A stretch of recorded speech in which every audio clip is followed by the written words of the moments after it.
Hi there, and welcome to my presentation. This is Kelly Filgo, and I actually have three things I want to show. First one is going to be very brief, but it's probably the most relevant to the work that I am doing. So for me, I wanted to show it to you. This is my institution, Texas State Technical College, and this is our data homepage. So there's a few categories of data you can get to through here. I'm mostly interested in the annual data. I can look at how our campus is doing, or actually how the whole system is doing over a 10-year window. But then I can come back and start looking at our separate campuses. That's kind of fun for campus bragging rights. Let's see, there's also the class data. It's fairly interesting. I can come back and take a look at contact hours, how busy we've been, basically. Once again, compared from our several campuses.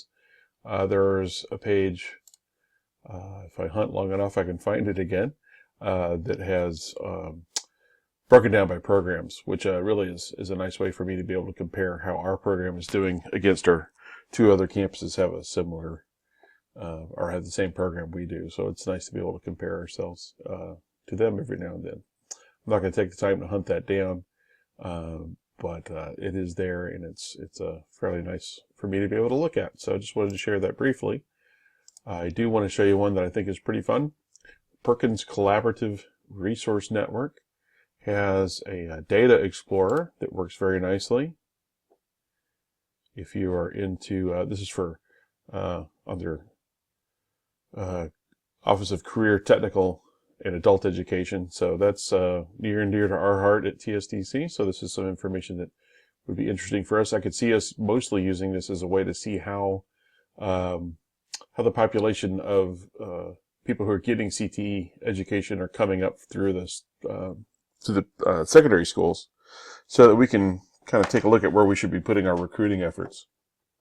So the most relevant for that one would be the CTE participant enrollment. I can look at it across the country. Texas State Technical College is pretty focused on serving people in Texas. So I'm going to limit it to that. I can go ahead and throw it out by year.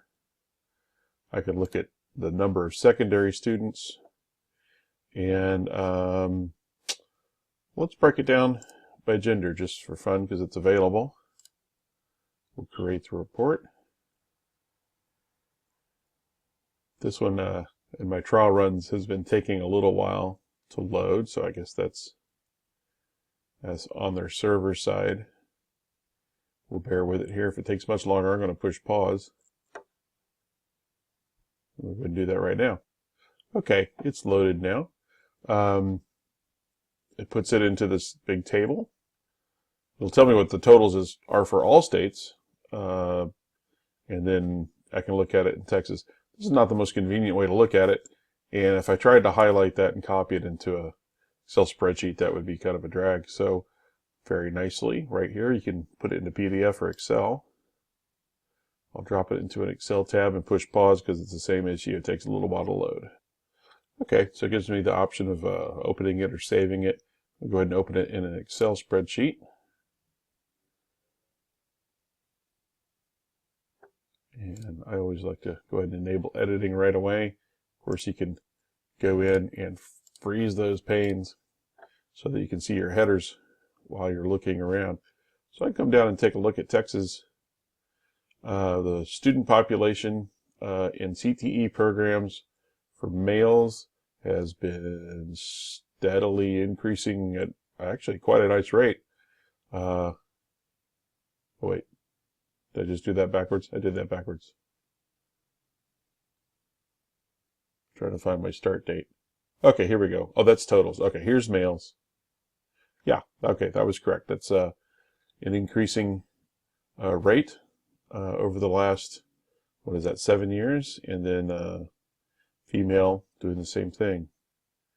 And of course I could then copy those into some tables or charts that I could compare them. So that's a nice quick way to get some data for myself. Just close that. So yeah, that's the Perkins web portal for CTE, career and technical education information. We could use that as a fairly powerful tool. If I dug in a little deeper on that to see what where we could be doing some recruiting, or what we can at least expect in trends of students who are interested in CTE. And you could break that down. Let's see if I can do this real quick.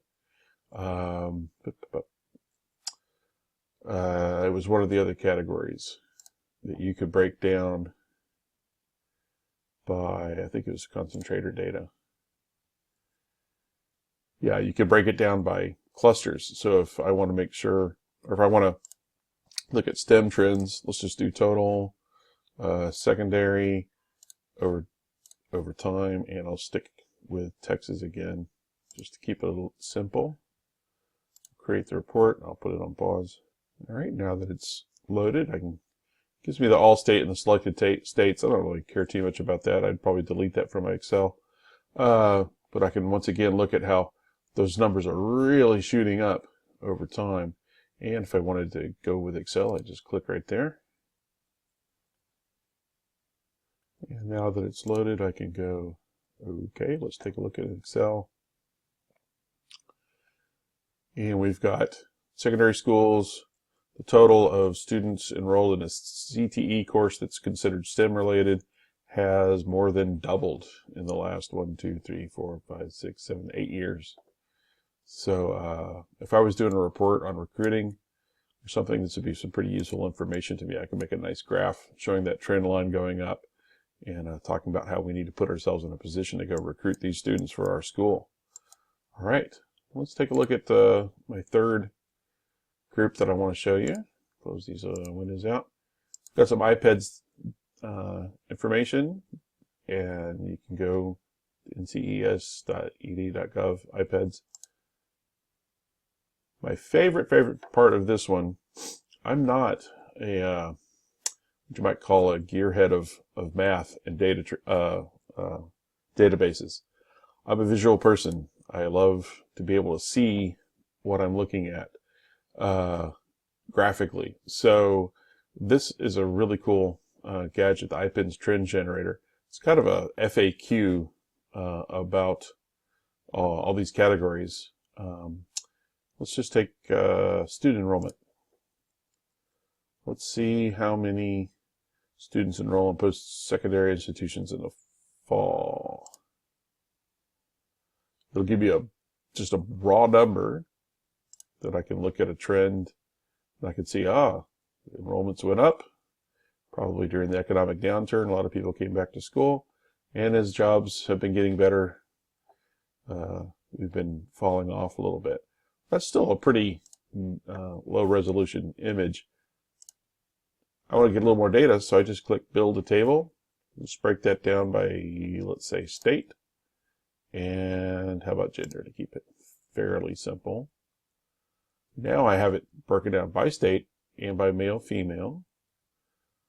Let's continue to go look at Texas. I can just hit trend with the row. And now I can see a side-by-side comparison of male and female enrollment rates, and how it's fairly similar to each other. Now I can also, if I want to dump this into Excel, I can still do that. I can open with Excel. For some reason, this one always comes up with a little bit of a glitch, but I just hit yes and it still opens. Probably some compatibility between versions. I like to turn on the grid lines so I can see a little bit better. So here we are. We can check those out. I could very quickly throw out some bar graphs or charts of my own, or cut and paste that into something a little more complicated if I'm gathering more bits of data. So I've been going on for about 9 minutes. I think that's probably enough to show you some pretty cool stuff that you can look at. All right, I hope you enjoyed it, and post any questions you have in the comments. Be happy to answer them. Thanks.